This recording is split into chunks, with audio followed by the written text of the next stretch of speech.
Hello students, how are you all? I hope you all are fine and safe at your home. In today's video, we will discuss the foundation syllabus of Chartered Accountants. आज के video में हम chartered accountants के English के foundation के syllabus को discuss करेंगे और मुझे बताते हुए बहुत खुशी हो रही है मित्रों, आज से हम एक सीरीज़ शुरू कर रहे हैं जहां पर हम चार्टर्ड अकाउंटेंट के इंग्लिश फाउंडेशन के सिलेबस को पूरा सिलसिलेवार तरीके से पढ़ने वाले हैं। मतलब हाँ, आप सही समझ रहे हैं, आप घर बैठे सीए के फाउंडेशन के इंग्लिश की तैयारी कर पाएंगे। आपको सिर्फ करना इतना है कि वीडियोस को रेगुलर लगातार देखना है, मेरे साथ जुड़े रहना है और आपके सवाल आप कमेंट के फॉर्म में पूछ भी सकते हैं। तो कुछ मेन हेडिंग्स मैंने जो है सिलेबस की आपके लिए लिखी हुई हैं। As you all know, to win a war, हम किसी भी वॉर को अगर जीतना चाहते हैं तो we should know about our enemies. यहाँ ये सिलेबस है, एनिमी नहीं है, बट फिर भी हमें इसके सिलेबस के बारे में जानकारी होना चाहिए। Let me clear one thing कि भाई ये जो सिलेबस है सीबीएसई 9, 10, 11, 12 के सिलेबस से कुछ चीज़ें लेके, एमपी बोर्ड सिलेबस से कुछ चीज़ें लेके, जैसे कि हमने देखा ग्रामर तो हम पढ़ ही रहे हैं, साथ में आर्टिकल राइटिंग भी यहाँ पर मिलेगी, रिपोर्ट राइटिंग, और कॉलेज का सिलेबस भी कुछ, जैसे कि कॉलेज में भी कुछ चीज़ें हम पढ़ते हैं, जैसे कि सीवी कैसे बनाते हैं, रिज्यूम कैसे डिज़ाइन करते हैं, ये सारी चीज़ें। मतलब ओवरऑल जो सारी चीज़ें आपके काम में आने वाली हैं। लाइक आप जैसे बिजनेस में है, चार्टर्ड अकाउंटेंट बने, लेटर्स भी लिखने पड़ेंगे, मेल भी लिखने पड़ेंगे, मेलिंग भी करनी पड़ती है आपको, ठीक है। मीटिंग्स का एजेंडा कैसे डिसाइड करते हैं, ओवरऑल सारी चीज़ें हमको यहाँ पर पढ़ना है। तो ज़्यादा समय वेस्ट ना करते हुए आज हम सिलेबस की बात करते हैं। कल से हम सिलेबस के सारे टॉपिक्स को 1 बाय 1 जो है पढ़ने वाले हैं, ठीक है। तो देखें, सबसे पहले हमने देखा है कि यहाँ पर 2 पार्ट इसके होते हैं। देखिए, ये जो कम्युनिकेशन वाले पार्ट में आपको मिलेगा, कम्युनिकेशन वाले पार्ट में टाइप 1 में आपका कम्युनिकेशन है और जो टाइप 2 है उसका, है ना, वहाँ पर शुरुआत करते हैं अपन सेंटेंस टाइप्स। यहाँ सेंटेंस टाइप्स से यहाँ पर शुरुआत की गई है। ये शॉर्ट में लिखा है, पूरा डिटेल सिलेबस मेरे पास है। अगर आपको डिटेल सिलेबस चाहिए तो पीडीएफ आपको अवेलेबल करा दी जाएगी। आप बिल्कुल मुझे मैसेज कीजिए, जो नंबर नीचे फ्लैश हो रहा है, ठीक है। अब यहाँ पर लिखा है सबसे पहले सेंटेंस टाइप्स। अब यहाँ सेंटेंस टाइप्स में देखिए, direct speech, indirect speech, active, passive, सारी चीज़ें इसमें आएंगी। साथ में सेंटेंस की डेफिनेशन, टाइप्स ऑफ सेंटेंस हमने पढ़े, assertive sentence, interrogative sentence, imperative, negative, optative, exclamatory, सारे जो टाइप्स ऑफ सेंटेंस है वो भी हमको यहाँ पर पढ़ना है, ठीक है ना। देन उसके बाद हमको लिखा हुआ है सेंटेंस स्ट्रक्चर, मतलब सेंटेंस से रिलेटेड सारी चीजें यहाँ पर क्या आ जाएगी। सेंटेंस का सब्जेक्ट क्या होता है, वर्ब क्या होती है, ऑब्जेक्ट क्या होता है, डायरेक्ट में कैसे यूज होते हैं और इनडायरेक्ट में कैसे यूज होते हैं, कॉम्प्लीमेंट क्या होता है, ठीक है, एडजंक्टर क्या होता है और एडवर्बल चीजें क्या होती है। क्लॉज यहाँ पर हमको पढ़ने, आपने पढ़े होंगे इंडिपेंडेंट क्लॉज क्या होता है, सबऑर्डिनेट क्लॉज क्या होता है। अब क्लॉज में आपने एडजेक्टिव क्लॉज या रिलेटिव क्लॉज पढ़ा होगा, नाउन क्लॉज पढ़ा होगा, ये सारा पढ़ना है। साथ में सेंटेंसेस में हम simple sentences, compound sentences, complex sentence, compound sentence, complex sentence सारे पढ़ने वाले। कुल मिला के एक पावर पैक परफॉर्मेंस आपके लिए रहेगी, पावर पैक प्रोग्राम आपके लिए जो है लेके आया जा रहा है। बस आपको क्या करना है, ये ना सोचिए कि कोरोना है हम जनरल प्रमोशन पा रहे हैं। सीए में जनरल प्रमोशन नहीं होता है ना, आपको एग्जाम क्रैक करनी है सीपीटी, देन वहाँ पर आप जो है एडमिशन ले पाएंगे।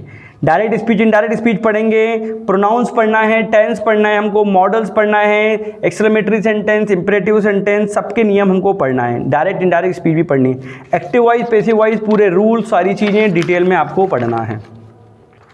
वर्ब से रिलेटेड कोई एक्सरसाइज भी पढ़नी है। देन अगली हेडिंग में हमने यहाँ पर लिख के रखा हुआ है, क्या लिखा हुआ है, वोकेबलरी। देखिए, किसी भी एग्जाम को क्रैक करने के लिए, कोई भी एग्जाम हो, doesn't matter whether CPT, SSC, banking, railway में तो खैर इंग्लिश आती नहीं है, व्यापम, आपकी वोकेबलरी यानी कि वर्ड पावर बहुत अच्छी होनी चाहिए। और वो कब होगी, जब आपको पता होंगे रूट वर्ड्स क्या होते हैं, प्रीफिक्सेस कैसे काम करते हैं, जो है सफिक्सेस कैसे काम करते हैं, सिनोनियम क्या होता है, एंटोनियम क्या होता है। मतलब वर्ड को देखते से ही पहचान कैसे लें और वर्ड से कैसे खेलें हम, वो सारी चीज़ें हमको यहाँ पर देखनी है, ठीक है ना। तो यहाँ पर वर्ड फॉर्मेशन, प्रीफिक्स, सफिक्स, जो है फ्रेजल, इडियम्स, फ्रेजेस, सारी चीज़ें हमको यहाँ पर पढ़नी है। अब देखिए, ये तो होगा ग्रामेटिकल पोर्शन। अब हम बात करते हैं कंप्रीहेंशन वाले पैसेज की, क्योंकि आपको लंबी लंबी चीज़ें वहाँ पर पढ़नी होंगी और लिखनी भी होंगी, ठीक है। वो कैसे करेंगे, तो उसके लिए सबसे पहले हमको यहाँ पर दिया गया है कॉम्प्रीहेंशन नोट मेकिंग, यानी कि कॉम्प्रीहेंशन यानी पैसेज और पैसेज की नोट मेकिंग। क्या होता है, नोट मेकिंग क्यों जरूरी है? मान लो किसी लीडर ने कोई जो है स्पीच आपको दी, आपके बॉस ने आपको कुछ चीज़ें करने को दी, आप पूरी तो एक साथ लिख नहीं सकते, तो आप मेन पॉइंट्स को नोट कर लेते हैं, उसको नोट बनाना कहते हैं, नोट कर लेते हैं, फिर उसको आप जो है जो आपको फ्री टाइम मिलता है या जब बाद में मीटिंग के बाद में कभी भी आप उसको डिटेल लिख लेते हैं। आपने देखा होगा न्यूज़ रिपोर्टर भी अक्सर ये करते हैं, 1 लाइनर सेंटेंस लिख लेते हैं, देन उसको डिस्क्राइब किया जाता है। तो ये कहलाती है प्रोसेस नोट मेकिंग की, जो हम आगे देखने वाले हैं। नोट मेकिंग अपने यहाँ पर हमको दी है, कॉम्प्रिहेंशन पैसेज दिया है, सिंपल पेपर कुछ करने पड़ेंगे, एक्सरसाइजेस करनी पड़ेंगी, introduction of note making, significance of note making. Significance यानी होता है उसका महत्व, क्यों नोट मेकिंग जरूरी है, जैसे कि मैंने आपको बता दिया, क्योंकि पूरी चीजें एट ए टाइम हम डिटेल में नोट नहीं कर सकते। पेजेज की हेडिंग, नोट मेकिंग की हेडिंग, सब हेडिंग, समरी, यहाँ पर कुछ एक्सरसाइजेस भी हम जो है करेंगे। साथ में आप development of skills, writing skills की बात कर रहे हैं अपन, डेवलपिंग राइटिंग स्किल्स, है ना, कि कैसे इनको डेवलप करेंगे अपन। राइटिंग स्किल्स में क्या आ जाएगा, basic writing, precise writing, precise summary लिखिए ना बचपन में, बड़ा सा पैसेज उसको छोटा करके कैसे लिखेंगे, ये सारी चीज़ें। कैरेक्टरिस्टिक्स यानी कि अच्छी राइटिंग के गुण क्या है, नहीं तो लिख दिया कुछ भी उठा के, कहाँ किस शब्द को शॉर्ट करना है, कहाँ लॉन्ग में इसको लिखना, मतलब पूरा उसका जो है वर्ड को शॉर्ट नहीं करना है, शॉर्ट करना है यानी कि शॉर्ट पे जब हम लिखते हैं तो कैसे लिखते हैं, एब्रिविएशन कैसे करते हैं, वो सारी चीज़ें। प्रिसाइज राइटिंग हम लोग सीखने वाले हैं, क्या करना है क्या नहीं करना ये भी हम सीखेंगे।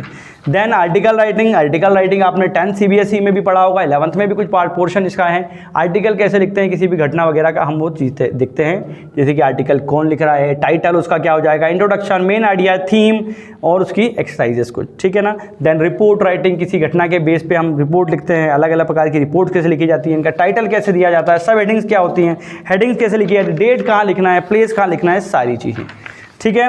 देन हम बात करते हैं लेटर्स की। देखिए बिजनेस में और सरकारी जो है प्रोसीजर में लेटर्स अभी भी बंद नहीं हुए। आप अभी बोल सकते हो सर लेटर्स क्यों सीखें, लेटर्स तो आप कोई लिखते ही नहीं है। नहीं, सरकारी महकमे में और जो है ऑफिशियल जितने भी प्राइवेट जो है क्रियाकलाप होते हैं, जितनी भी एक्टिविटीज़ होते हैं, वर्किंग होती है, वो सारी लेटर्स पे होती हैं। आप देखते होंगे गवर्नमेंट में हर चीज़ के एक लेटर निकलते हैं आदेश के फॉर्म में, है ना, उनके नंबर वगैरह भी दिए थे, कैसे लिखते हैं, फॉर्मल इनफॉर्मल क्या होते हैं, सारी चीज़ें।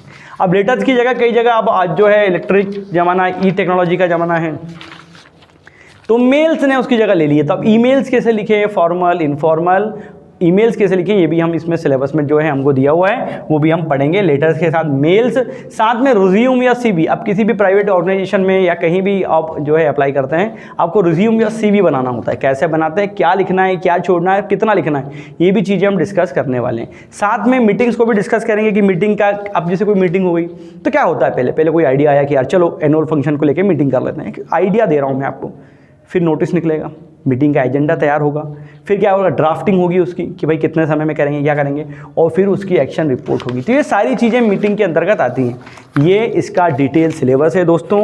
अगर आपको पूरी डिटेल PDF चाहिए तो आप बिल्कुल मुझे मैसेज करें, मैं आपको डिटेल भी प्रोवाइड कराऊंगा। इंपॉर्टेंट चीज़ यहाँ जानने की दोस्तों ये है कि मैं आपको ये सारी चीज़ें रेगुलर वीडियोज़ के माध्यम से पढ़ाऊँगा, तो आपको मेरे साथ जुड़े रहना है, वीडियोज़ को देखना है और अपना ओपिनियन, अच्छा या बुरा दोनों, अगर कोई कंप्लेन है तो भी मुझे मैसेज करें, और अच्छा लग रहा है तो मुझे इंकरेज भी करें। फिर मुलाकात होगी कल, यानी कि एक टॉपिक बेस्ड वीडियो के साथ। टिल देन पढ़ते रहिए, घर में रहिए, सुरक्षित रहिए। जय हिंद।